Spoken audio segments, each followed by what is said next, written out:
Assalamualaikum warahmatullahi wabarakatuh. Alhamdulillah Rabbil Alamin. Segala puji bagi Allah Jalla Jalaluh. Dialah Rabb alam semesta ini. Dialah yang menciptakan langit 7 lapis, menghamparkan bumi sehingga layak untuk ditempati. Dialah yang memberikan rezeki kepada segala binatang yang ada dan bergerak di muka bumi. Maka baginya segala pujian dan segala syukur. Allahumma salli wa sallim wa zid wa barik wa an'im ala abdika wa rasulika nabiyina wa sayyidina Muhammad. Ya Allah, semoga salawatmu, semoga salam, berkah dan nikmatmu senantiasa kau curahkan untuk hamba kekasihmu, untuk baginda Nabi kita Muhammad sallallahu alaihi wasallam, dan untuk keluarga beliau, untuk istri-istri beliau, untuk putra-putri beliau, dan untuk seluruh sahabat Nabi radhiyallahu taala anhum ajma'in. Amma ba'd. Malam ini tanggal 17 Syawal. Baik. Betul 17 Syawal. Hah? Berapa? 16. 17 ya.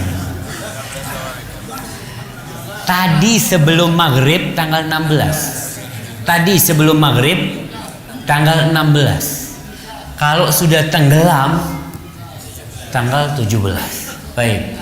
Pertanyaannya, siapa yang menyebutkan buat ana 12 bulan Islam? Ana kasih hadiah, insyaallah. Yang kecil aja sih. Nah, 12 Muharram, Safar, nggak ada bulan Safar. Safar, nah, Rabiul Awal, Rabiul Akhir, Jumadal Ula, Jumadal Akhirah, Rajab, Sya'ban, Ramadan, Syawal, Dzulqa'dah. Terus yang terakhir Dzulhijjah. Masya Allah. Kalau anak kecilnya bisa, semuanya yang besar bisa, insya Allah. Insya Allah. Fadhal. Nah, barakallahu fikum. Kalau yang kecil bisa, bagi yang tua-tua jemaah kan. Insya Allah. Baik, di antara 12 bulan itu ada 4 bulan haram.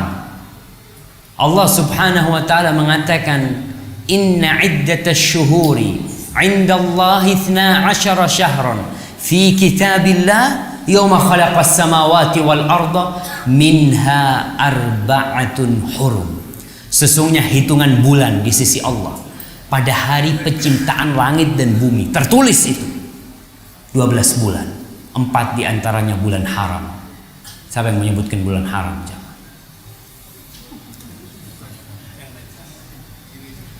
Bisa jawab antum? Iya, jangan salah tadi.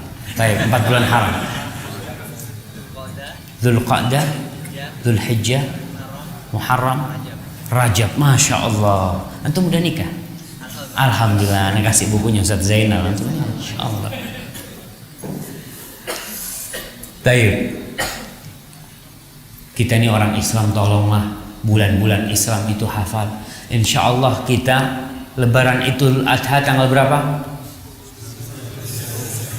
Tanggal berapa Idul Adha? 10 Dzulhijjah. Nggak usah mikir bulan apa, September apa, 10 Dzulhijjah. Sampai 10 Dzulhijjah kita Idul Adha. Tapi memang satu permasalahan kita, gaji kita itu pakai tanggalan Masehi, sehingga kita lebih hafal sama penanggalan Masehi daripada penanggalan Islam. Tapi insya Allah mungkin ya, yang punya perusahaan-perusahaan, yang punya ya mungkin toko atau apa, dia ganti itu gaji karyawannya pakai penanggalan Islam. Mau nggak mau dia hafal tuh. Dia lihat tanggal berapa sekarang ya, karena dia mau tunggu gajian itu. Maka di sini kita paling tidak berusaha untuk mengenalkan kepada umat Islam tentang Islam. Karena penanggalan itu salah satu identitas seorang muslim. Saya mau kasih hadiah yang terakhir buat yang jamnya. Sekarang tanggal 18 Syawal. Masya Allah, betul tuh jamnya. 18? Enggak. Tanggal berapa antum? 16 Syawal. 16? Kita Jadi perubahannya 17 Syawal. Tapi anaknya betul selalu 17 Syawal. selalu 17. Antum berapa? Sama. Hadiahnya satu lagi, kasih satu-satu maaf. Insyaallah. Barakallahu fikum. Kasih satu sini. Nah, barakallahu fikum. Baik jamaah, kita berada di Pulau Bali. Tema yang kita akan bicarakan adalah tentang agar tidak terkontaminasi. Pengaruh lingkungan tidak dapat dipungkiri. Tidak perlu kita berdebat tentang bagaimana lingkungan itu mempengaruhi kejiwaan manusia. Bagaimana lingkungan itu mempengaruhi kesehatan manusia. Seorang atau sebuah keluarga yang tinggal di penampungan TPA, tempat pembuangan akhir, kita akan melihat bagaimana kehidupan dia. Makan dia, ibadah dia, kondisi dia. Dia tidak tiap hari hidup dengan sampah. Ketika sampah datang, dia akan berebut untuk mengorek-ngorek itu sampah. Ketika anak tumbuh melihat hal itu, mau nggak mau anak itu akan mengikuti apa yang dia lihatnya. Rasulullah Sallallahu Alaihi Wasallam mengatakan, "Kullu mauludin yuladu 'alal fitrah, fa abawahu yuhawidanihi, au yunassiranihi au yumajjisanihi." Kata beliau alaihi salatu wassalam, semua yang dilahirkan itu dilahirkan di atas fitrah, di atas Islam, di atas tauhid, di atas la ilaha illallah. Terus kenapa kok muncul orang-orang kafir? Kenapa kok muncul orang-orang Yahudi? Kenapa kok masih ada orang-orang yang dilahirkan jadi majusi? Kalau ternyata semua pada dasarnya dilahirkan di atas fitrah. Lingkungan yang membentuk dia, orang tuanya. Apabila nggak ada orang tuanya, seperti kita lihat saudara-saudara kita ketika terjadi tsunami di Aceh, sebagian yayasan misionaris mengambil tuh anak-anak, dibawa, orang tuanya nggak ada, pulang jadi muslim apa jadi non muslim? Jadi non muslim. Kenapa? Karena lingkungan yang membentuk dia. Jadi Yahudi, jadi Nasrani, jadi Majusi, itu dikarenakan pengaruh lingkungan. Tapi jangan menyalahkan lingkungan. Nggak perlu kita marah-marah sama lingkungan. Kita mengumpat lingkungan. Ini Ustaz gara-gara lingkungan nih. Subhanallah. Lingkungan tuh benda mati kadangkala. Ya lingkungan kayak gini nih. Ya memang ada orang-orang hidup di sana yang membentuk lingkungan itu. Kalau ternyata lingkungan yang tidak benar, jangan disalahkan lingkungan. Salahkan diri Anda. Kenapa engkau ada di dalam lingkungan tersebut?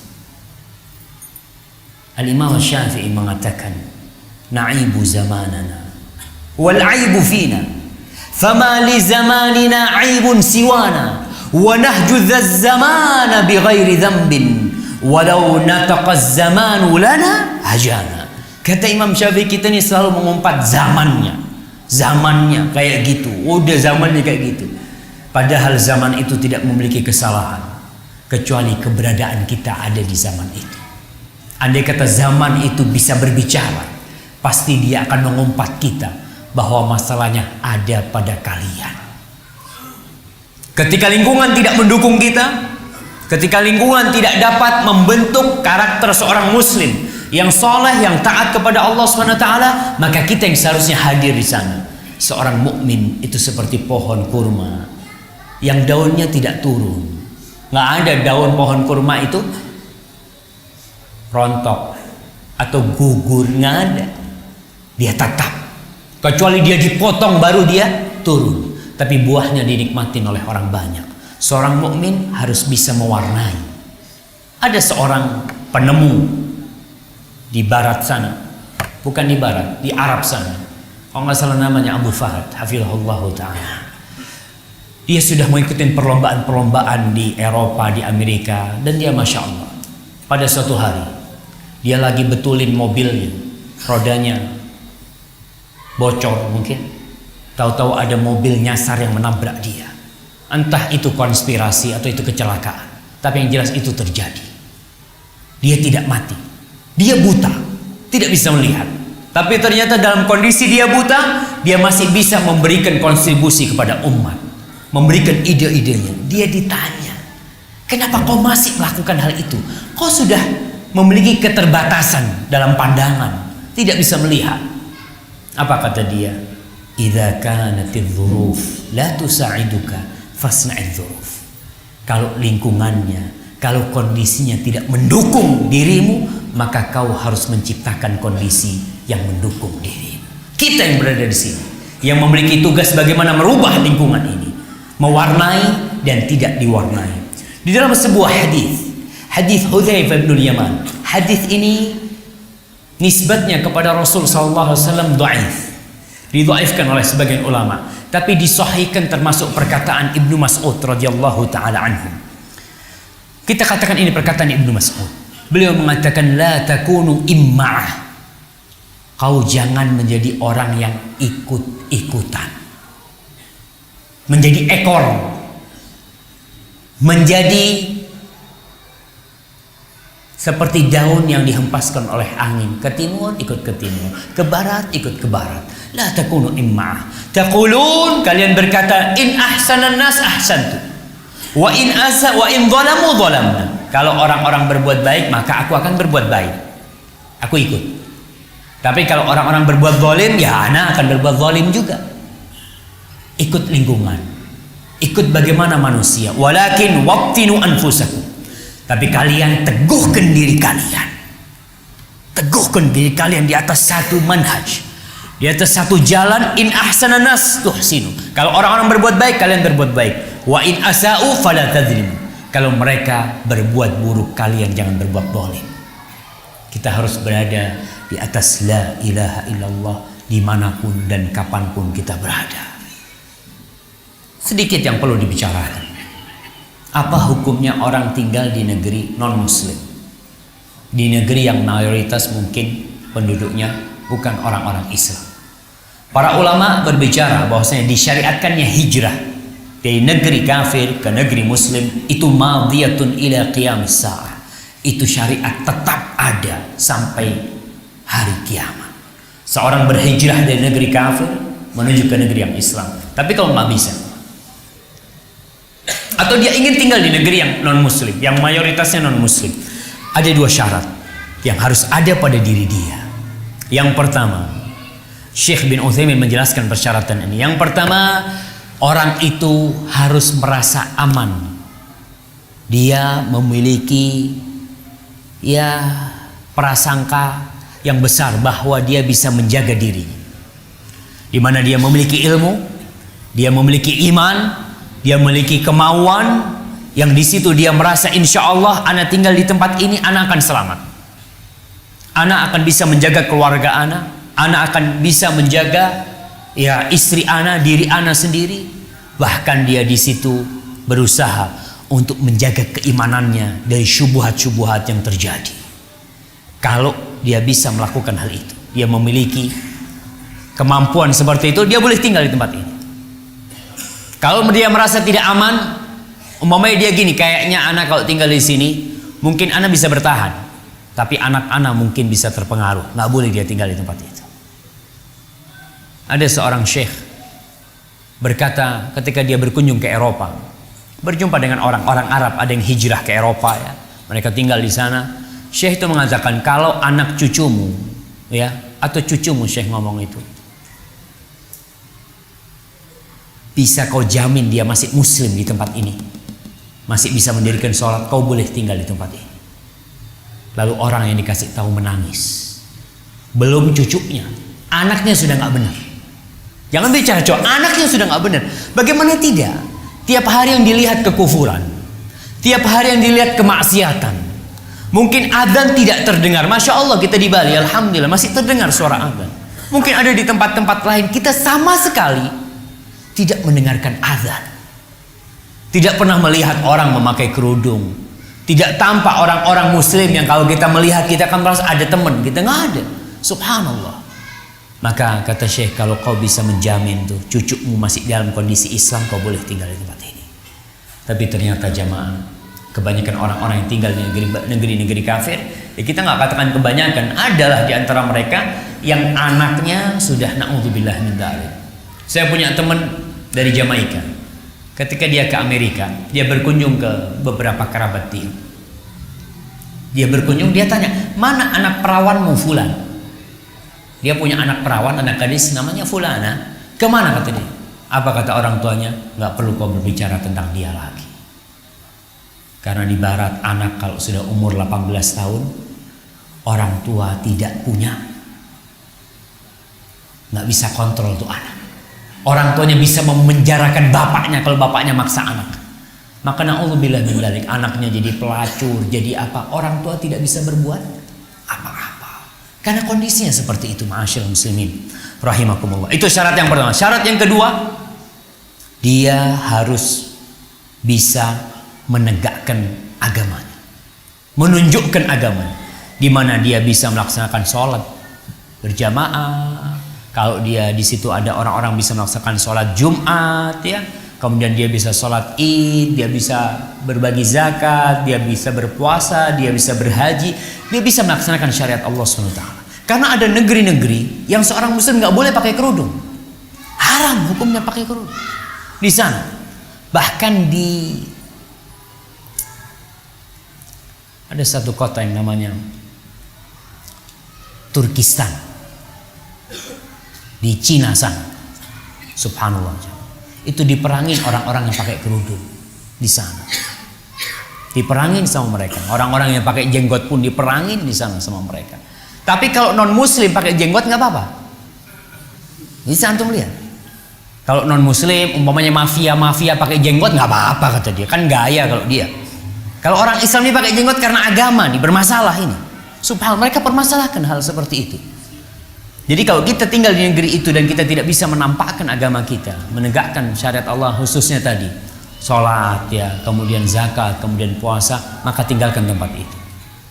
Hijrahnya para sahabat dari kota Mekah ke Habasyah, kenapa? Karena di Mekah mereka tidak bisa menegakkan agama mereka.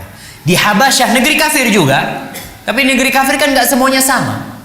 Ada satu yang memberikan kebebasan, ada satu yang memang menekan. Mereka hijrah ke Habasyah, sama-sama negeri kafir, belum ada negeri Islam pada waktu itu. Mereka hijrah, tapi di situ umat Islam dilindungi hak-haknya, mereka bisa menegakkan agamanya, maka itu tidak mengapa bagi dia untuk tinggal di tempat itu. Ma'asyiral muslimin rahimakumullah, bada'al Islamu ghariban wa sayaudu ghariban kama bada. Rasul sallallahu alaihi wasallam mengatakan Islam ini dimulai dengan keasingan, aneh. Jadi orang Islam itu aneh. Orang aneh pertama adalah Nabi kita Muhammad sallallahu alaihi wasallam. Ketika orang-orang sibuk menyembah patung, ada satu yang namanya Muhammad sallallahu alaihi wasallam yang menyembah Allah Jalla Jalaluhu. Ketika orang sibuk menyembah berhala-berhala di kota Mekah, bayangkan di Ka'bah ada 360 berhala yang mengelilingi Ka'bah. Di situ ada seorang hamba yang bernama Muhammad ibnu Abdullah yang dia menyeru kepada la ilaha illallah. Aneh, diperangin oleh kaumnya, dikucilkan oleh kaumnya. Naam, begitulah Islam bermula. Wa sayaudu ghariban kama bada. Islam akan kembali dalam kondisi aneh. Jadi kalau kita lihat orang Islam itu aneh di tengah-tengah orang-orang non muslim. Orang Islam ketika orang-orang sedang makan minum, orang Islam puasa. Loh ente kok puasa? Kata dia. Kita lagi makan nih, akan kelihatan aneh. Ketika orang-orang sibuk di tempat pekerjaannya, ketika mereka sibuk dengan usahanya, seorang muslim dengar azan tinggalkan pekerjaannya, dia sholat. Ajib kata dia. Ini orang-orang lagi syughul cari dunia, kau sholat. Dan itu salah satu keanehan Islam. Pernah ada satu tentara Amerika yang masuk Islam. Ini cerita salah seorang syekh. Kalau nggak salah di Dammam apa di Arab sana lah. Lagi adzan zuhur kalau nggak salah. Tuh pekerjanya orang Bangladesh, penjaga toko mau nutup toko. Ini orang Amerika, anak mau bayar, mau beli, kata nggak ada kata dia, nggak ada, tutup kata dia. Kata dia, subhanallah, ini orang Islam dikasih fulus nggak mau nih kata dia. Aneh, padahal tuh orang maksa nutup karena peraturan mungkin. Dia mungkin kepingin sama fulusnya, tapi karena peraturan. Tapi kita lihat keanehan orang Islam, aneh orang Islam, subhanallah. Bagaimana dia menabung? Ketika orang-orang membangun rumahnya, ketika orang-orang sibuk dengan perusahaannya, dia menabung untuk berangkat ke rumah Allah Subhanahu wa taala. Hanya untuk bisa berkunjung ke rumah Allah, mengatakan labbaik Allahumma labbaik, labbaik la syarika laka labbaik, innal hamda wan ni'mata laka wal mulk la syarika lak. Dia tinggalkan keluarganya, aneh. Kemudian orang-orang yang menegakkan Islam yang benar, itu pun aneh di tengah orang-orang Islam. Nah, yang menegakkan Islam dengan benar ya, subhanallah. Saya ingat dulu ketika saya pulang dari pesantren, sholat ke masjid. Padahal 5 tahun sholat di rumah terus. Ketika kelas 6, sholat ke masjid. Jenggot mulai tumbuh. Katanya orang tua, inti nih ikut aliran apa nih kok sholat di masjid? Nah, karena masjid biasanya sepi jamaah. Masjid di Indonesia ramainya kapan? Jumat. Kok lihat nih ada orang-orang memakmurkan masjid, sholat maghrib ke masjid, asar ke masjid. Ada apa nih? Aneh buat orang Islam. Kalau orang mereka ngerti bahwasanya inilah yang benar. Kita lihat orang-orang Islam yang merapatkan softnya akan dinilai aneh oleh orang Islam yang tidak biasa merapatkan softnya. Dilihat ini, sejadah ini baru ente tahu. Kadang-kala ada orang yang pulang haji beli sejadah besar ya. Sholat, tahu-tahu ada orang merapatkan softnya naik ke sejadah dia. Lihat, ada sejadah ini. Karena aneh, kenapa dia kok mau merapatkan gitu loh? Buat dia aneh.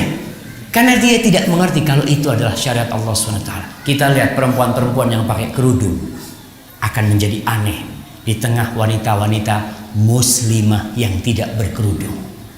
Dia akan mengatakan, udahlah nggak usah sok suci pakai kerudung gitu, yang penting hatinya dikerudungin. Kalau subhanallah jemaah, akan jadi aneh. Apalagi dengan munculnya aliran-aliran ya. Ingat, Rasulullah Sallallahu Alaihi Wasallam mengatakan tentang orang-orang yang berpegang teguh dengan agamanya di zaman seperti sekarang, zaman fitnah, zaman Islam itu dilecehkan, zaman Islam itu ditinggalkan, Quran tidak lagi diingat kecuali hanya untuk sekedar cari berkahnya saja. Petunjuk Al-Quran ditinggalkan, orang lebih memilih petunjuk-petunjuk ahli filsafat, petunjuk-petunjuk ya orang-orang yang tidak mengenal Allah daripada petunjuk Al-Quranul Karim. Rasulullah Sallallahu Alaihi Wasallam dalam hadis riwayat Abu Dawud, dan hadis ini sahih, beliau mengatakan, inna min waraikum ayyam subur. Sesungguhnya di belakang kalian tuh ada hari-hari yang penuh kesabaran, hari-hari yang memerlukan seorang bersabar. As-sabru fihi mithlu qabdin 'alal jamr. Bersabar pada hari-hari itu, pada masa itu, seperti memegang bara api. Tunjukkan kepada saya siapa orang yang bisa bersabar memegang bara api. Mungkin dia pegang, dia lepas. Ketika dia datang pengajian lagi ya, semangat ya, pegang lagi, nanti lepas. Kita lihat kadang-kala kita kalau pulang pengajian semangat, oh insya Allah anak akan ke masjid sholatnya, anak akan jaga. Dapat seminggu saya lepas lagi, main ke Kuta, insya Allah kata dia, oh ya Allah kata dia, tobat dia, subhanallah. Ayyamus subur ya mah, butuh kesabaran. Tapi antum jangan mengatakan, Ustaz, anak akan menguji keimanan anak, akan datang ke tempat-tempat maksiat. Na'udzubillah. Jangan, tempat-tempat maksiat kita itu lemah.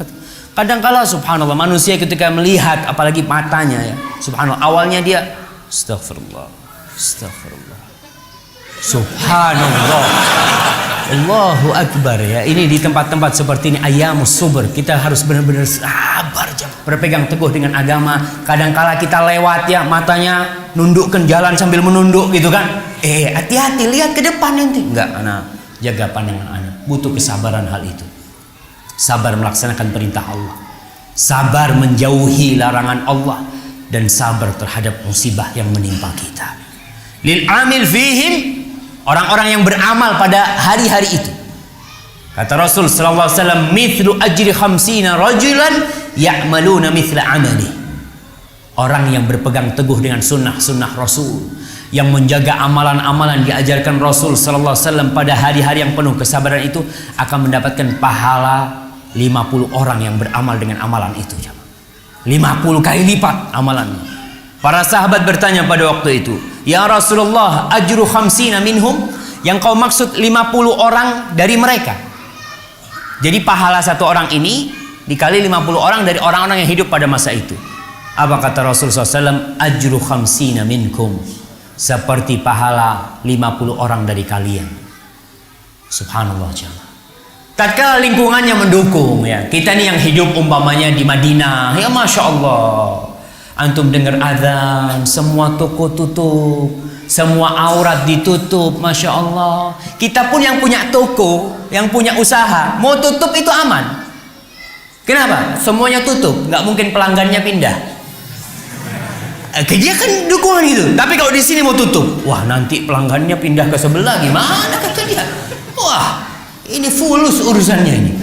Lingkungannya tidak mendukung, maka di situ pahalanya apa sama pahala orang yang hidup di Bali dengan pahala orang yang hidup di Madinah. Lingkungan mereka mendukung, mereka bisa mengamalkan hal itu. Walaupun di sana tetap butuh kesabaran, tapi kesabaran di negeri ini tentunya akan butuh perjuangan dan pengorbanan yang lebih dahsyat. Maka kita harus melihat, maukah kita tidak terkontaminasi dengan kondisi yang ada? Atau kita akan mengatakan, ya anak ikut orang-orang, nggak usah. Kalau orang-orang pada baik, anak mau baik gitu kan. Tapi kalau orang-orang pada nggak baik, masa anak sendiri yang baik kan? Nggak enak, riak nantinya. Subhanallah, subhanallah. Maka di sini kita lihat sebagian orang itu tidak punya pendirian. Apalagi dengan anak-anak muda nih. Anak-anak muda itu sangat labil sekali. Khususnya mereka yang kuliah. Allahu Akbar ya. Mereka jadi santapan empuk semua aliran. Semua aliran. Aliran penyembah setan, pengikutnya siapa? Anak-anak muda. Orang-orang yang ikut teroris itu umpamanya ikut ISIS kemana-mana, ada yang tua? Hampir nggak ada. Yang ada adalah anak-anak muda. Mereka yang terpengaruh dengan pemikiran-pemikiran liberal umpamanya, pemikiran-pemikiran Syiah. Banyak anak muda, apalagi ditawarin, syuf, ente kalau ikut kita ada mut'ah. Ya, betul kata dia, iya dapat pahala itu. Masya Allah kata dia, kayaknya benar yang seperti ini. Karena anak muda nggak punya pegangan. Apalagi yang mereka hidup di tempat seperti ini jamaah. Anak-anak yang kuliah, yang sekolah di sekolah umum, yang di situ dia tidak akan pernah mendengarkan gurunya mengatakan ketika menjelaskan tentang IPA, ketika menjelaskan tentang organ manusia, gurunya mengatakan inilah ciptaan Allah Subhanahu wa taala. Nggak ada. Sekolah kedokteran yang ada hanya tentang dunia, apalagi sekolah ekonomi kadangkala yang diajarin apa? Bagaimana mendapatkan keuntungan yang banyak dengan modal yang sedikit. Saya mau tanya, ada yang dari fakultas ekonomi? Anak kasih hadiah jamaah. Satu, mana hadiahnya? Kasih anak. Antum diajarin sedekah nggak di fakultas ekonomi? Fadhal kirim ke sana. Nggak diajarin sedekah gitu. Maksudnya kita bagi, insya Allah diganti 10 kali lipat gitu kan? Nggak ada gitu kan? Apa yang diajarin di sana?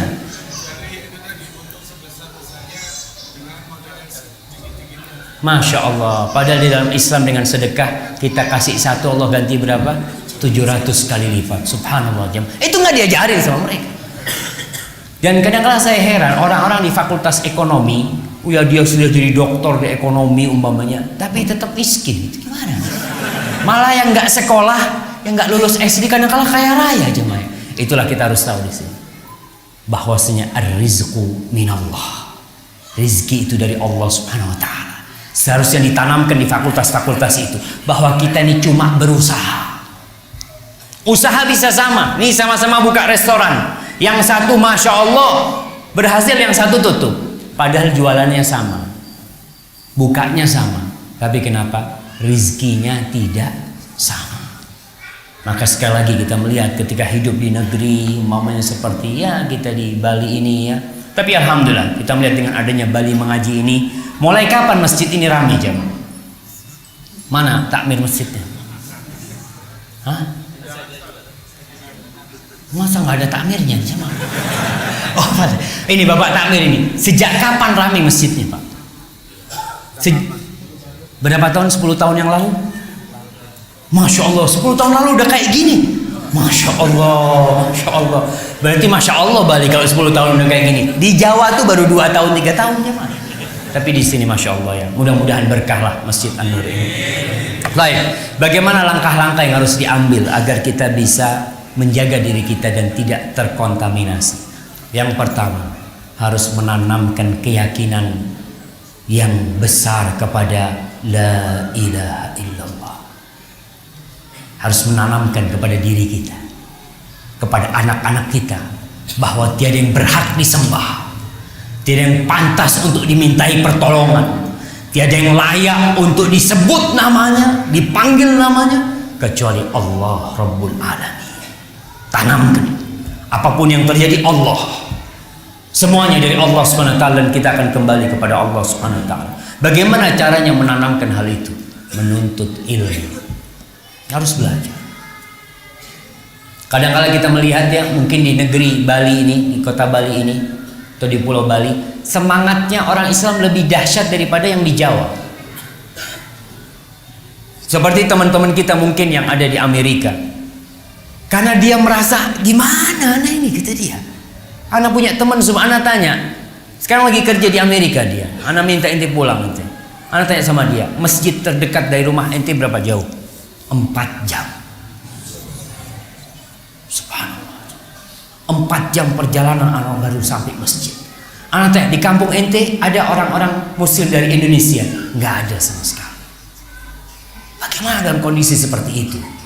Dan alhamdulillah teknologi sekarang mungkin membantu orang bisa menuntut ilmu, tapi tetap untuk menumbuhkan keimanan kita, menetapkan hati kita di atas la ilaha illallah, kita harus menuntut ilmu, datang ke pengajian, sisihkan waktu kita.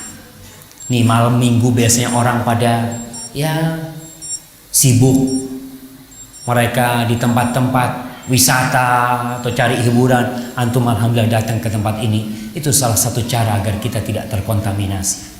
Rasulullah SAW di dalam Al-Quranul Karim tidak diperintahkan untuk meminta tambahan kecuali satu, meminta tambahan ilmu.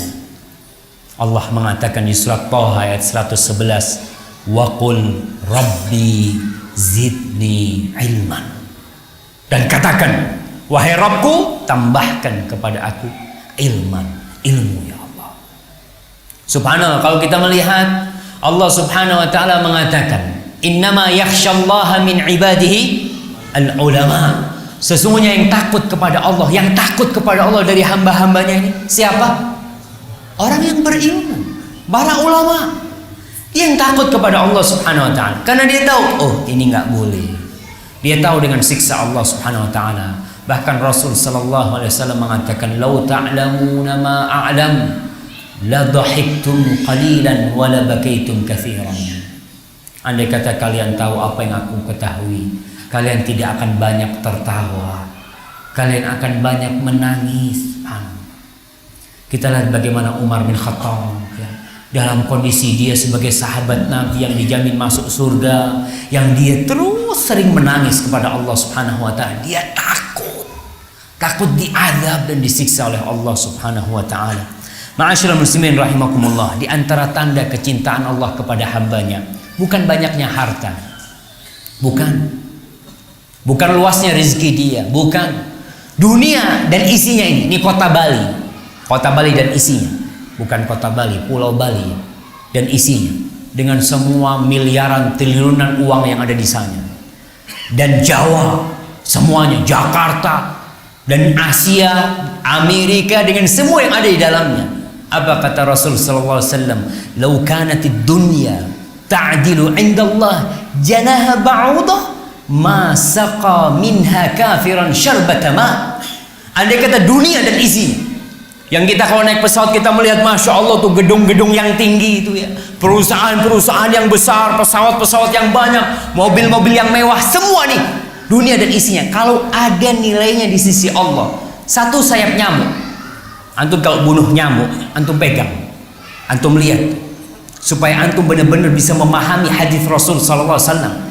Andai kata dunia dan isinya itu ada nilainya di sisi Allah, seperti satu sayap nyamuk, masa qamin hakafiran syarbatama, orang kafir nggak akan dikasih seteguk air sama Allah, nggak akan dikasih. Tapi dunia dan isinya nih, dengan emas-emasannya, dengan dengan permatanya dan berliannya, itu semua nggak ada nilainya di sisi Allah Subhanahu Wa Taala. Kelak Allah akan hancurkan semuanya, rata bumi ini dengan tanah, nggak ada artinya. Maka kata Rasul sallallahu alaihi wasallam, innallaha yu'tid dunya man yuhib wa man la yuhib. Allah berbagi dunia ini kepada hamba yang Allah cintai dan kepada hamba yang Allah tidak cintai.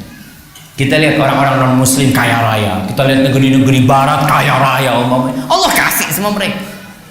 Dan orang yang beriman Allah kasih juga. Tapi wala yu'til iman illa man yuhib. Tapi Allah Subhanahu wa taala tidak berbagi iman kecuali kepada orang yang Allah cintai.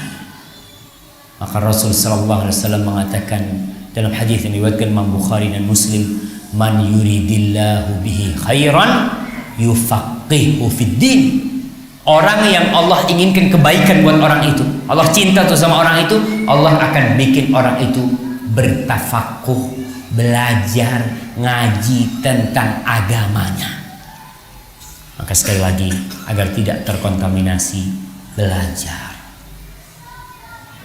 Yang kedua, berdoa selalu, minta sama Allah Subhanahu wa taala. Bagaimanapun ilmu yang kita miliki, kalau Allah tidak bantuin kita, kita tidak akan bisa melaksanakan ilmu itu.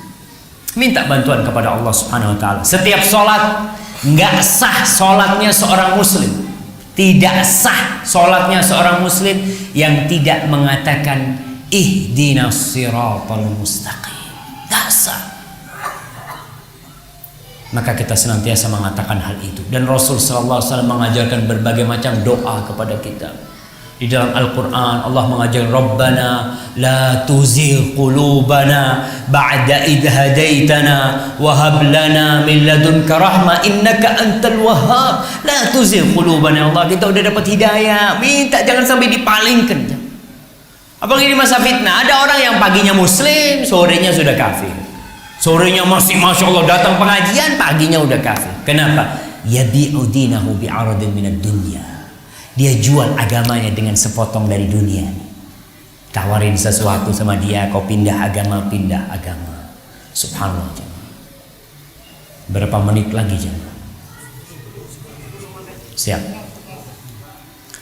Dan doa yang diajarkan oleh Rasul sallallahu alaihi wasallam, ya muqallibal qulub, tsabbit qalbi ala dinik. Wahai yang membolak-balikkan hati, tsabbit qalbi ala dinik nih. Maka kita harus terus baca doa itu kapan aja. Di sholat kita, ya ketika kita jalan antara waktu-waktu mustajab, baca, panggil nama Allah, ya muqallibal qulub, tsabbit qalbi ala dinik. Tetapkan hatiku di atas agama. Para jamaah, nggak ada yang menjamin kita ini bisa mati dalam kondisi Islam, nggak ada yang jamin. Kita ini sekarang masih datang pengajian, kita masih sholat berjamaah, tapi subhanallah akhir hayat kita wallahu a'lam bissawab. Ibnu Mas'ud, dalam hadis Ibnu Mas'ud radhiyallahu taala anhu, Nabi sallallahu alaihi wasallam mengatakan, fa wallahi alladzi la ilaha illa ghairu, fa wallahi alladzi la ilaha ghairu, demi Allah yang tidak Tuhan yang berhak disembah kecuali hanya Dia, inna ahadakum la ya'malu bi amali ahli jannah hatta ma yakun bainahu wa bainaha dhira'.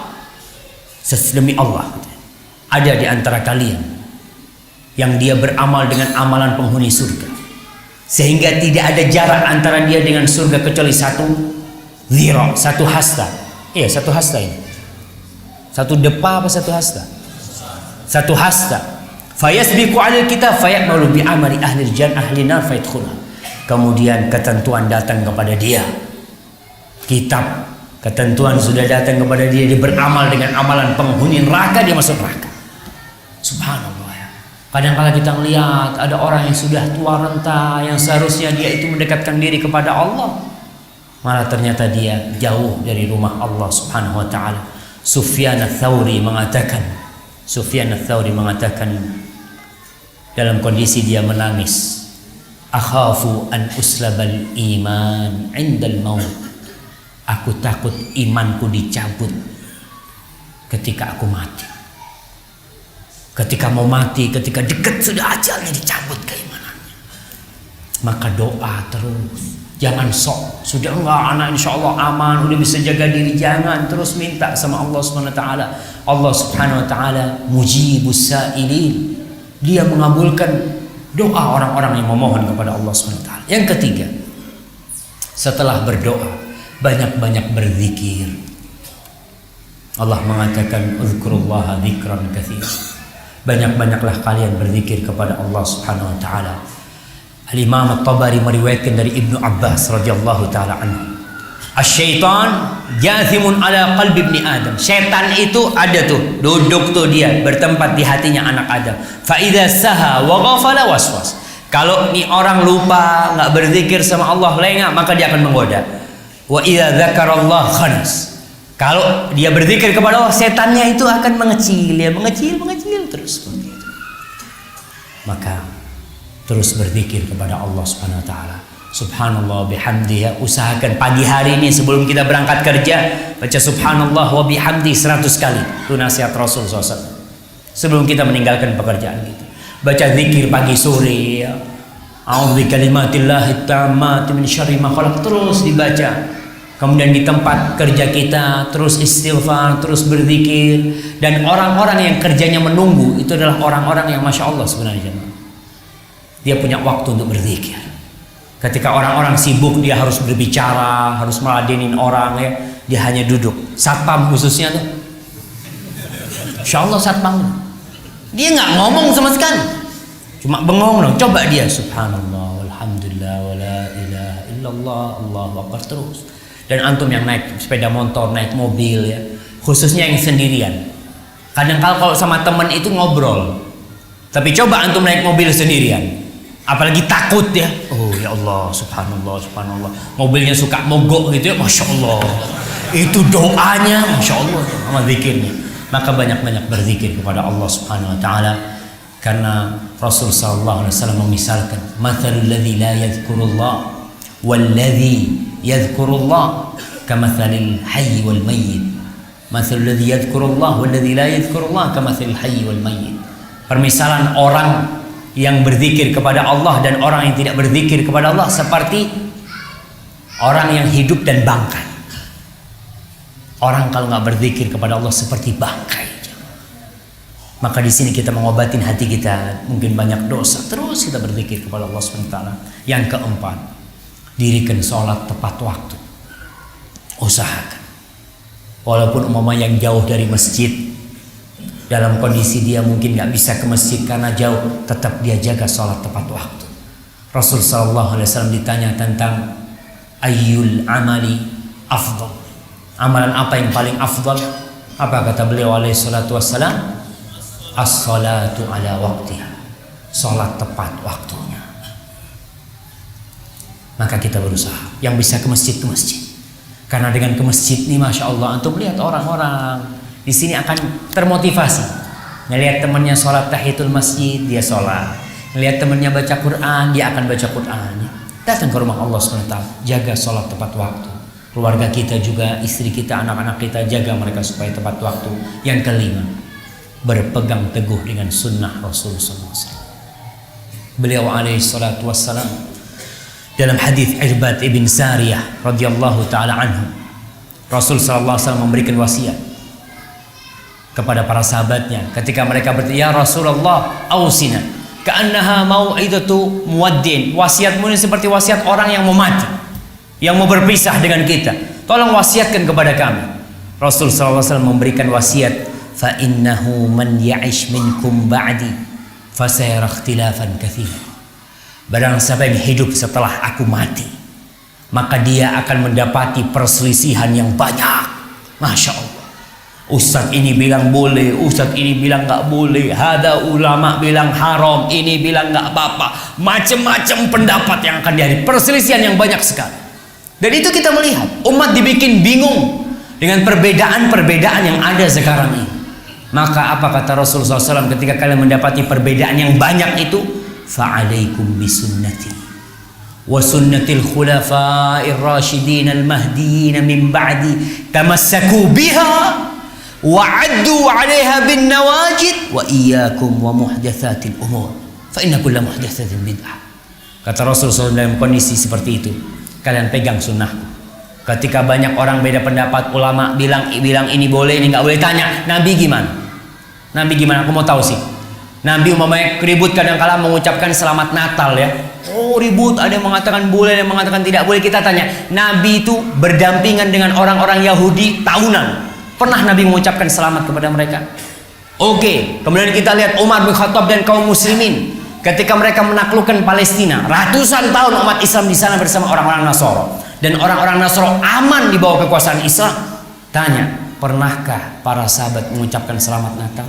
Abu Bakar pernah, Umar pernah, Utsman pernah, Ali pernah? Nggak pernah. Udahlah, anak ikut mereka. Ikut mereka. Memang itu pegangan yang paling nyaman buat kita ketika perselisihan terjadi. Tamassak, pegang kalian. Tapi kalau dipegang kalian lepas. Nabi memerintahkan wa'addu 'alaiha bin, gigit dengan gigi geraham kalian. Jadi kalau sebuah tali yang kita pegang dengan tangan kita, dia pegang dan kita gigit supaya nggak lepas. Bukan dengan gigi yang depan. Kalau gigi depan mungkin rompal, tapi gigi belakang nyawa kita yang dipertaruhkan. Dia lepas, berarti nyawa kita sudah selesai ketika itu.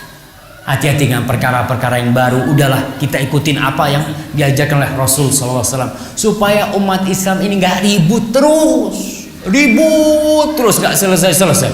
Kemana jalan keluarnya? Rasulullah SAW, Nabi, Abu Bakar, Umar, Utsman, Ali, yang mereka amalkan kita amalkan. Mereka nggak ngamalkan, ngomong mohon maaf lah. Daripada kita ribut, kita ikutin mereka, supaya kita menjaga ukhuwah Islamiyah, menjaga persatuan umat. Karena persatuan itu yang membuat kita insya Allah akan lebih kuat di atas la ilaha illallah. Kemudian yang keenam, istiqamah di atas agama Allah. Terus ya, khairul amali adwamuhu wa in qalla.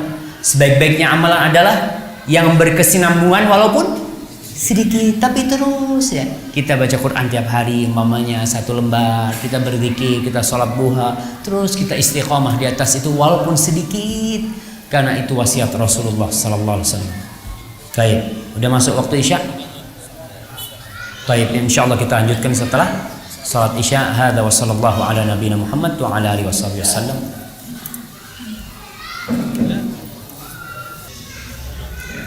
Jazakallah. Alhamdulillah. Wassalatu wassalamu ala Rasulillah. Amma ba'd. Kita melanjutkan kajian kita tentang bagaimana kita bisa menjaga keislaman kita di tempat ini, di negeri ini, dimanapun kita berada, khususnya di tempat-tempat yang penuh dengan godaan dan fitnah, dan di masa-masa yang penuh dengan kekacauan yang seorang mukmin dituntut untuk bisa menghadapinya. Baik, tolong sebutkan, kita udah sebutkan berapa tadi? 6. Siapa yang menyebutkan 6? Jangan yang dekat-dekat sih. Yang jauh, ya, fadhal. Yang pertama dengan menuntut ilmu. Menuntut ilmu untuk menetapkan keimanan kita ya. Nah, yang kedua Dengan berdoa. berdoa. Yang ketiga dengan banyak berzikir. Dengan banyak berzikir. Yang keempat mendirikan sholat tepat waktu. Nah, yang kelima Berpegang teguh dengan sunnah Nabi. Dan yang keenam dengan istiqomah. Masya Allah, barakallahu fikum. Kirim hadiahnya mana? Hah, kok hilang? Hah? Ustadz dapat 2. Iya, 1 ini ana ada hadiah buat beliau. Bentar, ana ambilin hadiah khusus. Ana punya coklat buat beliau.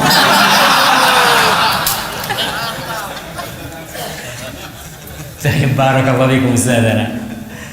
Insya Allah dengan kita melakukan hal itu, mudah-mudahan kita bisa keimanan kita bisa terjaga. Allah mengatakan berkaitan dengan zikir, wa man a'rada an dzikri fa inna lahu ma'isyatan dhanka wa nahsyuruhu yaumal qiyamati a'ma. Barang siapa yang berpaling dari zikirku, dari mengingat aku, dari Qur'anku, dari peringatan-peringatan aku, maka kata Allah, dia akan mendapatkan kehidupan yang sengsara. Wallah, seorang mukmin yang jauh dari zikrullah, walaupun bergelimang harta, walaupun memiliki anak-anak yang sukses mungkin dari sisi dunianya, tapi dia jauh dari zikrullah, dia tidak akan mendapatkan kenikmatan atau ketenangan dalam hidup ini. Karena ala bizikrillahi tatmainnul qulub. Hanya dengan berzikir kepada Allah hati itu akan tenteram. Dan berkaitan dengan istiqamah, Allah Subhanahu wa taala berfirman di surat Fussilat ayat 30, innal ladzina qalu rabbuna Allah thumma istaqamu tatanazzalu alaihimul malaika alla takhafu wa la tahzanu wa abshiru bil jannati allati kuntum tu'adun. Itu orang-orang yang mengatakan Tuhan kami adalah Allah.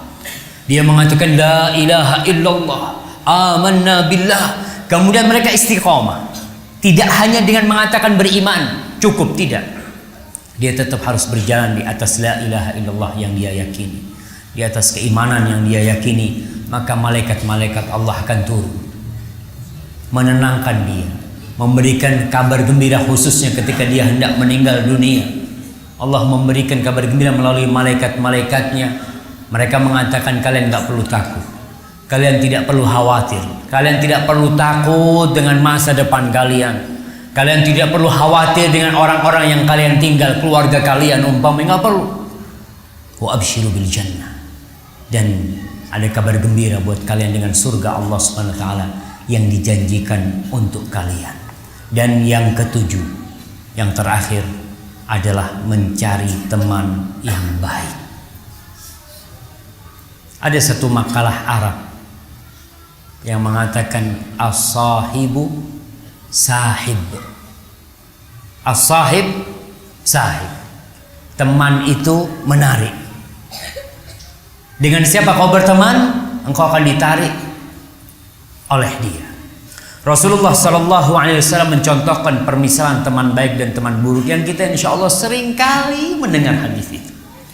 Mathalul jalisis salihi wa jalisis su' kahamilil miski wa nafikhil kir. Permisalan teman yang baik, teman duduk yang baik, sahib yang baik dan sahib yang buruk ini seperti kita berteman dengan penjual minyak wangi, hamil misk. Mungkin dulu permisalan ini agak sulit dibayangkan sama kita. Karena dulu penjual minyak wangi itu jarang. Betul, sekarang ini saya nggak tahu, nggak ngelihat di sini di Bali ya. Tapi di Jawa itu tiap berapa meter ada toko minyak wangi, toko minyak, masya Allah. Kalau kepingin tahu hadis ini, duduk sama tukang minyak wangi itu. Sekali kalian duduk, assalamualaikum, salam, duduk sama dia, duduk di sebelahnya, kan dia lagi naningin, sambil tanya ahlan apa kabar. Apa kata Rasulullah SAW? Kalau kau duduk sama orang penjual minyak wangi, imma ayyuhdiyah, mungkin dia akan ngasih hadiah engkau. Kadang-kadang lagi ngelayani tamunya nih, dikasih, dia cium, coba nih kau bau wangi nih. Wah, kita dapat tuh hadiah tuh dari dia. Insya Allah. Kalau kita tertarik, wa imma an tabta'a minhu, kau bisa beli dari dia. Oh iya, anak mau beli, dia beli. Kalaupun engkau nggak dikasih hadiah, kau juga nggak beli, wa imma an tajida minhu rihan thayyibah. Kau akan mendapatkan aroma yang baik. Itu paling minimal. Masya Allah. Kita pulang dari toko minyak wangi, keluar antum dari toko minyak wangi, masya Allah, harum. Karena aroma itu mempengaruhi. Kalau berteman dengan teman yang buruk itu seperti berteman dengan duduk bersama pandai besi. Mungkin pandai besi sekarang sudah jarang. Gimana kalau kita contohkan dengan perokok, jemaah? Antum melihat orang perokok itu paling tidak ada apa namanya? Bukan asapnya ya, kadang-kala antum lihat perokok itu hampir bajunya nggak ada yang selamat. bolong-bolong bajunya itu. Seperti itu yang terjadi. Kalau tidak, paling enggak subhanallah ya, kita akan mendapatkan bau aroma yang buruk seperti pandai besi. Rasul SAW mencontohkan dengan pandai besi. Orang lagi pandai besi dengan ditiup apinya ya. Kadangkala ada percikan-percikan api itu terbang kena tubuh kita, terbakarlah baju kita. Tapi kalau tidak, kita nggak terbakar, kita akan mendapatkan aroma yang buruk. Itu satu hal yang sudah lazim. Saya pernah pulang dari jemaah haji Indonesia. Biasa jemaah haji Indonesia kan rata-rata sampai ada orang ngomong, Madinah tuh kalau jemaah haji Indonesia datang berasap. Masya Allah itu pada bawa rokok semua ya, mereka di luar pagar masjid itu wah udah pada asap semua gitu. Saya kadang-kala kumpul sama mereka, yang ngasih ingat sama mereka, pulang nih sampai ke asrama, masuk ke lift. Ketika masuk ke lift ada teman dari Aljazair mungkin masuk juga. Dia ngeliatin anak, Syafiq tudakhil, dia ngomong, Syafiq kau ngerokok, kata dia. Anak nggak ngerokok, kata dia. Apa nih bau rokok ente, kata dia. Subhanallah. Tuh paling tidak kalau kita berteman dengan teman buruk, ya seperti itu. Aromanya akan ada di diri kita. Maka dalam kehidupan ini, seperti daerah seperti ini, antum harus pandai-pandai mencari teman. Tidak semua orang bisa dijadikan teman. Rasulullah Sallallahu Alaihi Wasallam mengatakan, Al-mar'u ala dini khalili. Falyanzur ahadukum man yukhalil. Orang itu tergantung agama teman baiknya, teman akrabnya. Maka kalian lihat dengan siapa kalian berteman. Bahkan sebagian ulama mengatakan, kalau kau ingin tahu fulan, lihat dia suka berjalan dengan siapa. Jadi kalau kita mau menikahkan anak kita, putri kita, kita lihat fulan ini duduknya sama siapa. Oh, dia duduknya sama fulan tukang minum. Padahal dia nggak minum, tapi orang ngomong jangan, dia duduknya sama tukang minum tuh, udah kelihatan nggak bener. Maka hati-hati dalam kondisi seperti ini, kita benar-benar harus mencari teman yang baik. Allah Subhanahu Wa Taala menceritakan bagaimana orang-orang kafir jahiliyah sebutin Uqbah ibn Abi Mu'ayyid, yang dia itu pernah berteman dengan Rasul Sallallahu Alaihi Wasallam. Tapi karena dia punya teman lain, Umayyah bin Khalaf, yang Umayyah mengatakan, kalau kau mau tetap berteman sama aku, kau jangan duduk sama Muhammad alaihi salatu wassalam. Maka akhirnya dia menyesal. Allah menceritakan penyesalan dia di surat Al-Furqan ayat 27 sampai 29. Yauma ya'addu zalimu ala yadayhi yaqulu ya laitani ittakhadtu ma'ar rasuli sabila. Ya wailata laitani lam attakhid fulanan khalila laqad adallani 'anil dzikr ba'da idh ja'ani wa kana asyaitanu lil insani khadula. Ma'asyiral muslimin, Allah menceritakan pada hari orang yang zalim itu menyesali, dia menggigit tangan. Orang biasanya kalau dikatakan menyesal itu gigit jari, tapi orang ini pada hari kiamat ulama menjelaskan dia menggigit tangannya, dimakan tuh tangan. Karena penyesalan dia mengatakan, andai kata aku berteman dengan Rasul SAW, andai kata aku tidak berteman dengan fulan, andai kata dia tidak jadi sohibku, jadi sahabatku, dia telah menyesatkan aku setelah peringatan itu datang kepada aku.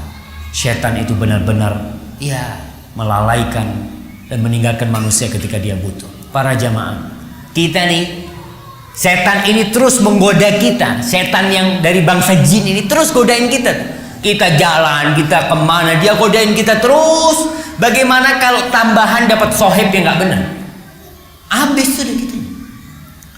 Maka carilah teman yang bertakwa kepada Allah Subhanahu Wa Taala.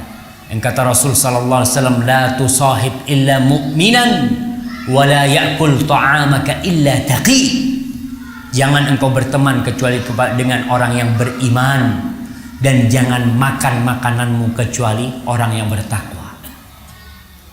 Kita lihat kenapa Nabi mengatakan jangan makan makananmu kecuali orang yang bertakwa. Biasanya tuh sohib akrab tuh diajak makan ke rumahnya, masuk ke rumah dia. Kalau temen yang kita ajak ke rumah kita adalah teman-teman yang buruk ya, gimana anak-anak kita? Oh, bapak berteman dengan fulan ya, oh, ini orang nggak benar gitu ya. Anak kita akan terpengaruh dengan yang seperti itu. Maka wasiat ini perlu kita jalankan. Carilah teman-teman yang kelak akan mencari kita kalau kita tidak masuk surga dan dia masuk surga terlebih dahulu. Kata Allah Subhanahu wa taala, al-akhillau yawma idzin ba'duhum li ba'din adu illal muttaqin. Semua orang yang saling mengasihi, semua orang yang saling bersahabat, saling mencintai, kelak pada hari kiamat mereka akan saling bermusuhan. Bapak sama anaknya akan saling berlarian. Yauma yafirul mar'u min akhihi wa ummihi wa abihi wa sahibatihi wa bani. Lari semuanya orang. Bahkan akan terjadi permusuhan. Yang dulu sohib nggak ada, nggak kenal sama ente lagi, akan saling mencela gara-gara engkau aku iki seperti ini. Subhanallah. Illal muttaqin, kecuali orang-orang yang pertemanan dia, yang persahabatan dia dibangun di atas ketakwaan kepada Allah Subhanahu wa taala. Maka berusaha kita untuk membangun persahabatan kita dengan orang-orang yang baik, ya. Yang kalau kita lalai dia mengingatkan kita. Teman yang baik itu bukan teman yang senantiasa ngasih kita makan, ya, ngasih kita fulus, enggak. Tapi teman baik kita adalah teman yang senantiasa mengingatkan kita dengan bagian kita di akhirat nanti. Kalau kita nggak ikut pengajian, di telepon, fulan, aku kok nggak ngelihat engkau di pengajian, kemana kau? Di telepon, masya Allah. Ketika mulai sholat berjamaah, fulan, kok aku kok nggak kelihatan sama engkau? Diingatkan terus dengan fulan. Itu yang perlu kita cari dalam kehidupan ini agar kita tidak terkontaminasi. Hadza wallahu a'lam. Itulah yang bisa kita kaji pada kesempatan kali ini. Mungkin di sini ada beberapa pertanyaan yang, ya kalau bisa ana jawab, ana akan jawab. Bismillah.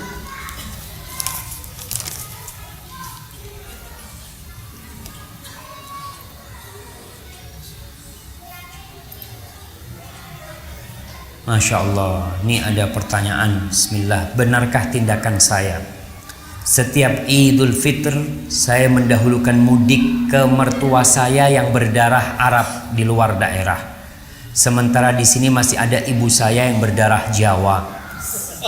Ini saya lakukan untuk menuruti istri dan anak saya. Allahu a'lam.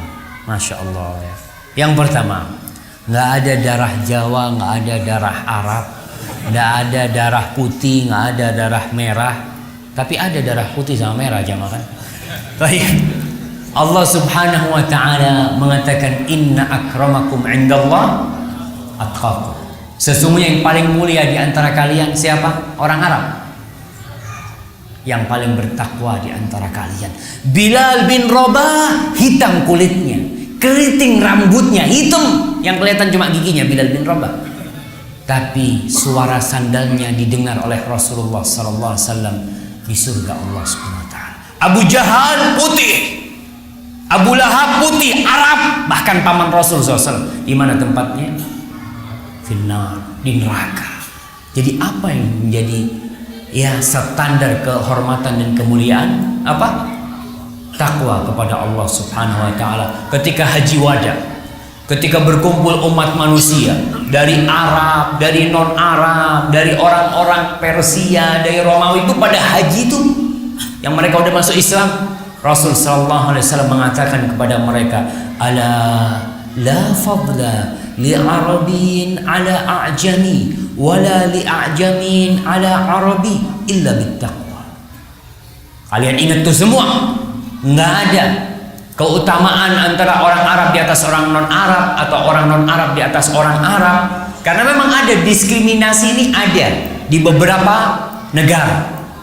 Mereka melihat bahwasanya orang kulit hitam itu al-jinsu ats-tsani, jenis yang kedua. Nggak ada. Kullukum min Adam wa Adam min turab. Semua kalian dari siapa sih? Dari Adam. Dan Adam dari apa? Dari tanah. Jadi nggak ada di antara kita yang bahan dasarnya itu, kadang-kadang ada yang ngomong darah biru, ya. Ana nih darah biru, nggak ada. Coba keluarkan darah sama merah. Nah, darahnya sama. Jadi kalau dikatakan tadi dia Arab, non Arab, sebenarnya bukan itu yang ditanyakan. Yang perlu ditanyakan, saya ini lebih ke mertua atau ke orang tua.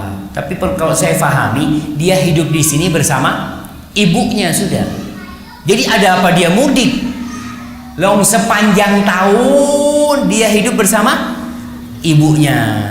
Hanya setahun sekali dia menjumpai mertuanya. Ini yang anak pahami seperti ini. Ya nggak masalah dia minta izin sama ibunya. Bu, kalau diizinkan ya, ini kan cuma setahun sekali. Memang setahun sekali kalau dari ceritanya ini. Jadi tinggal dilihat. Kalau dikatakan menurutin istrinya, dia membahagiakan istrinya. Jangan sampai orang tuanya yang tidak ridho. Kadang-kala umpamanya orang ibunya ngomong, nak hari raya tahun ini kau mudiknya jangan pas lebaran. Ibu kepingin kau lebaran di sini sama ibu, ya ikuti ibunya. Mungkin liburannya ke tempat mertua diakhirkan setelah lebaran atau gimana, ya diaturlah. Yang penting bagaimana sama-sama ridho, istrinya ridho dan ibunya juga ridho insyaallah. Hadza wallahu a'lam bishawab. Itu yang perlu dikatakan. Di Islam ini nggak ada tuh perbedaan itu. Wallahu a'lam bishawab.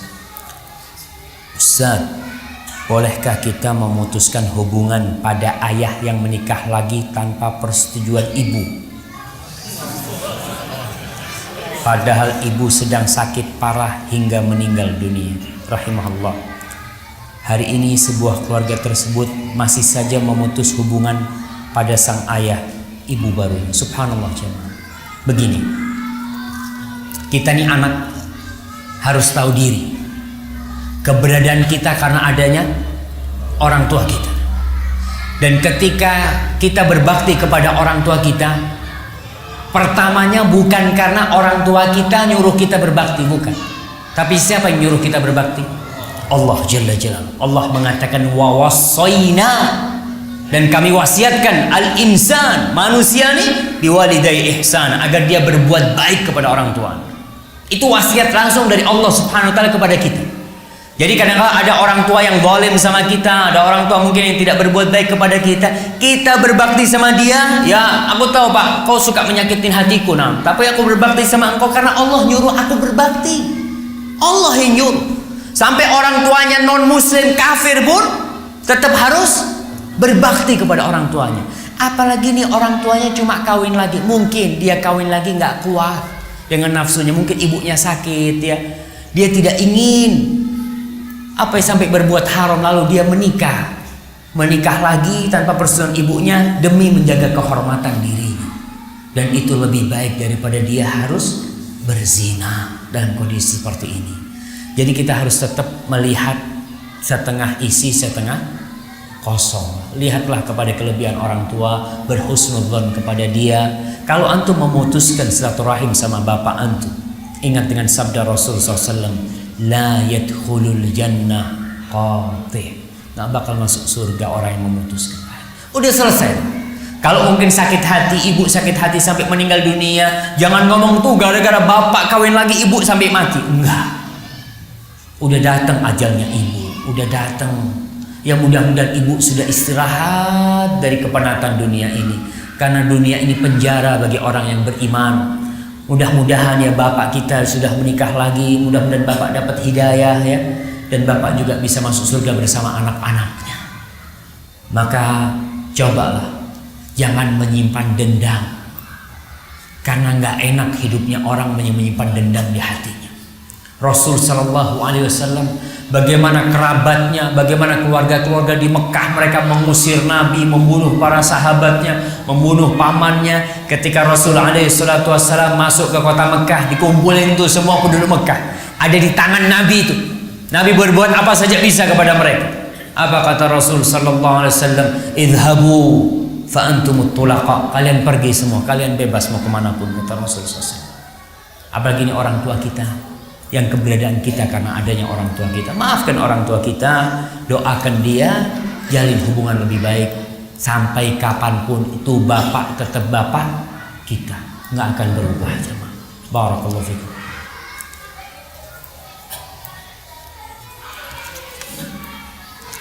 Assalamualaikum Ustaz, ayah saya usia 77 tahun dan sakit tumor usus.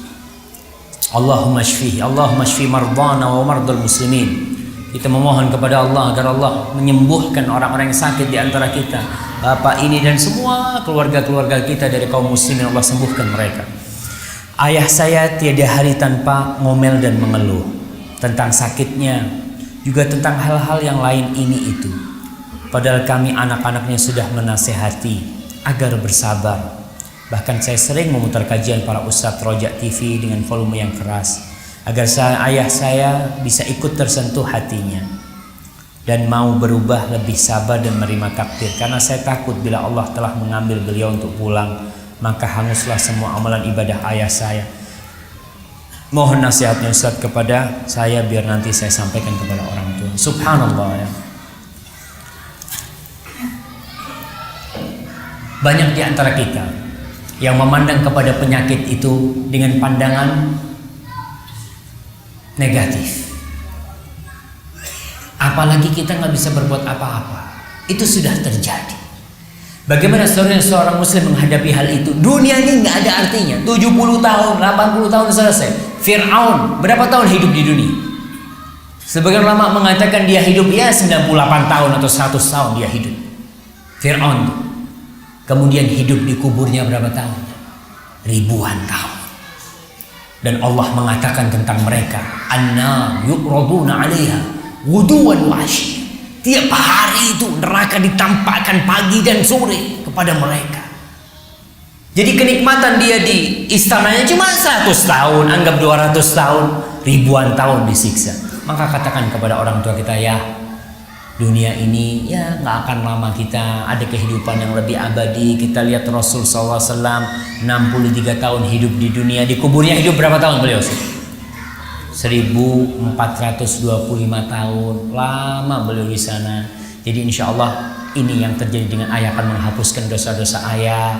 Ayah mengeluh pun ayah nggak akan sembuh. Mintalah kepada Allah Subhanahu Wa Taala. Sampai ada yang mengatakan, Ibnu Hibban Al-Busti dalam kitabnya Al-Adhkiyah, dia mengatakan alal aqil alla yaghtam fa innal ghamma la yanfa. Orang yang berakal itu nggak boleh, seharusnya dia itu nggak boleh dia mengeluh, dia galau. Kenapa? Karena mengeluh dan galau itu la yanfa, nggak ada gunanya. Apa kalau kita mengeluh, oh sembuh? Ya alhamdulillah kalau bisa sembuh kan. Kita mengeluh terus, yang ada ngeluh terus, yang ada sakit hati. Maka katakan kepada dia bahwasanya kita lihat Nabi Ayub alaihissalam berapa tahun dia hidup dalam penyakit. Tunjukkan kepada ayah kita nikmat-nikmat yang Allah berikan kepada dia ya. Ajak ayah untuk mengunjungi orang-orang yang sakitnya lebih parah dari ayah kita. Dia lihat dia sampai seperti ini, maka insya Allah mudah-mudahan dia akan bisa mensyukuri nikmat Allah Subhanahu Wa Taala. Karena wasiat Nabi kita alaihi salatu wassalam, unzuru ila man huwa asfala minkum wa la tanzuru ila man huwa fawqakum fahuwa ajdaru an la tazdaru nikmatallah alaikum. Lihatlah kepada yang di bawah kalian, jangan melihat kepada yang di atas kalian ya. Lihat, katakan kepada ayah, ayah alhamdulillah tangannya masih bisa bergerak. Ada orang yang terbakar wajahnya, tangannya terbakar, dia hanya di tempat tidur ayah. Katakan ya, tunjukkan kepada itu. Karena dengan melihat ke bawah itu akan menumbuhkan rasa syukur kita kepada Allah Subhanahu wa Ta'ala. Ustaz, saya kerja di negeri kafir, Angola, Afrika, dan bos saya juga kafir. Bagaimana hukumnya? Ya, berkaitan dengan hal ini tadi, syarat-syarat tadi, kalau dia bisa menegakkan agama Allah SWT di tempat itu, Insya Allah tuh anak-anak rame. Baik, sampai mana gitu? Tadi syarat-syaratnya kan, yang pertama harus dia bisa menjaga keimanan dirinya di sana. Kemudian dia bisa yakin, dia bisa ya nggak tergoda dengan fitnah-fitnah yang ada di sana. Yang kedua, dia harus bisa menegakkan, menampakkan syariat Allah di sana. Karena ada saudara-saudara kita yang hidup umpamanya di Korea katanya, itu nggak bisa sholatnya mah, nggak boleh sholat di kamar mandi. Sebagian mereka subhanallah, nggak boleh dia tinggal di tempat seperti itu. Dia harus tinggalkan tempat itu. Apalagi dia berada di tempat itu demi apa? Demi sesuap nasi. Cuma demi makan dia seperti itu. Dia korbankan agamanya hanya untuk 70 tahun hidup di dunia seneng, tapi di akhirat hidup di dalam api neraka. Na'udzubillah min dzalik ya. Terus pas Natal bos mengucapkan Natal kepada kami, gimana caranya? Ya kalau bos mengatakan selamat Natal, ya katakan lakum dinukum waliyadin. Ya selamat Natal, ya lakum dinukum waliyadin. Kan dia nggak ngerti kan dia. Ya syukron gitu kan. Ya untuk menghormati untuk katakan lakum dinukum waliyadin. Itu bahasa di tempat kita. Bilang sama bos kita biasanya di tempat kita mengatakan itu gitu kan.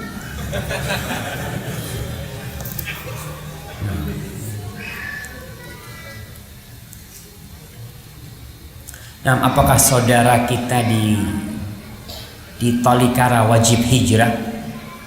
Sementara sekarang muslim yang satu tidak peduli dengan saudara muslim lain. Insya Allah kita lihat yang terjadi di Tolikara. Apa yang terjadi menimpa saudara kita? Itu pelajaran buat kita. Bahwasanya kita itu harus belajar agama kita. Banyak tempat-tempat, antum tahu ketika Serbia menyerang Bosnia.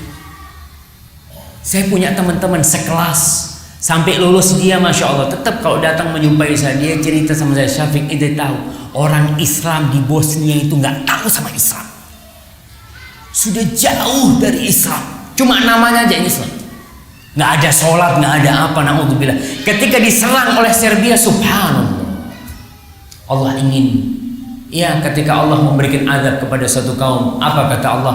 La'allahum yarji'un, agar mereka kembali kepada Allah Subhanahu wa taala. Dan alhamdulillah kalau kejadian di Tolikara kita memiliki pemerintah. Maka antum jangan pelit-pelit untuk mendoakan pemerintah kita. Doakan Bapak Presiden kita Jokowi, doakan wakilnya,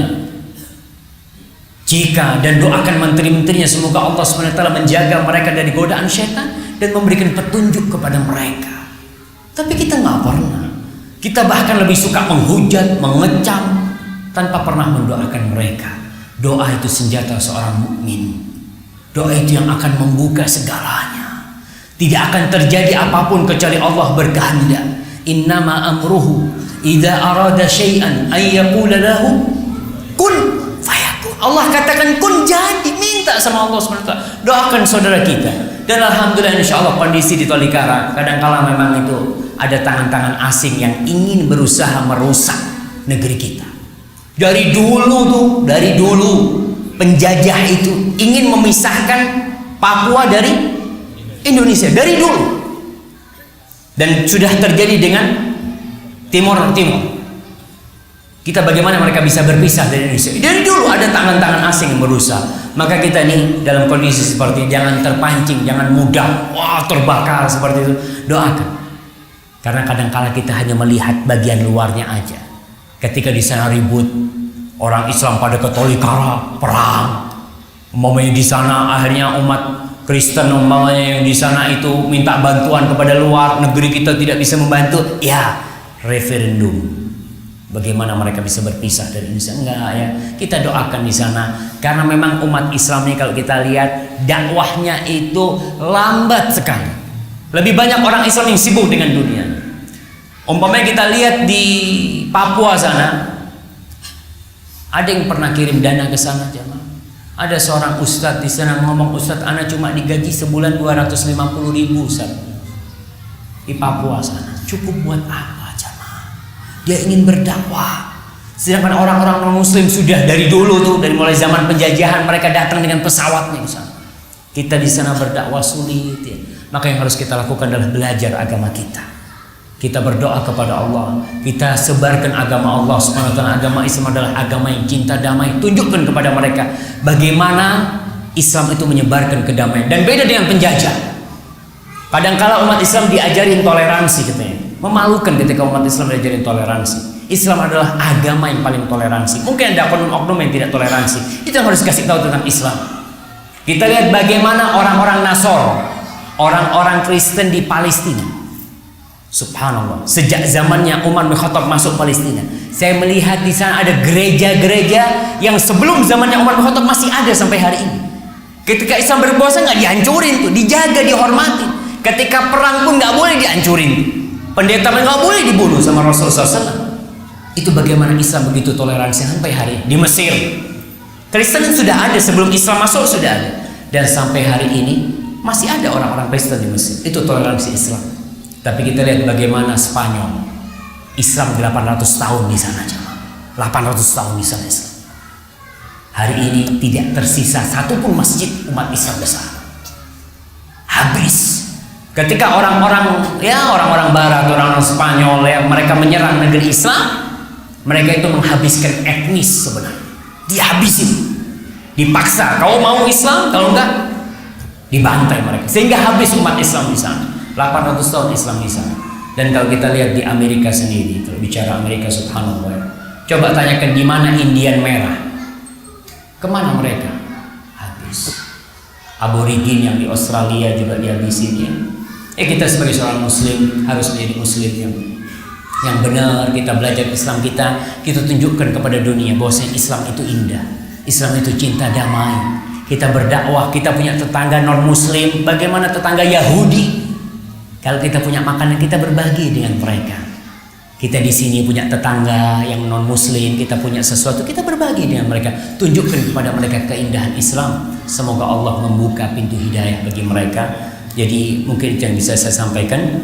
Tapi sekali lagi kita banyak-banyak berdoa, doakan pemerintahan kita, khususnya tadi Bapak Presiden, wakilnya, kementeriannya. Semoga Allah memberikan hidayah dan petunjuk kepada mereka, menjaga negeri ini dari tangan-tangan asing, dari konspirasi asing, sehingga negeri kita menjadi negeri yang makmur ya. Hadza wallahu a'lam bishawab. Itu yang bisa saya sampaikan. Apabila benar itu dari Allah Subhanahu wa taala. Kalau ada yang salah dari apa yang saya sampaikan atau kurang berkenan, itu dari diri saya sendiri. Allah dan Rasulnya terbebaskan dari kesalahan itu. Wassallallahu ala nabiyina Muhammad wa ala alihi wa sahbihi wasallam. Wassalamualaikum warahmatullahi wabarakatuh.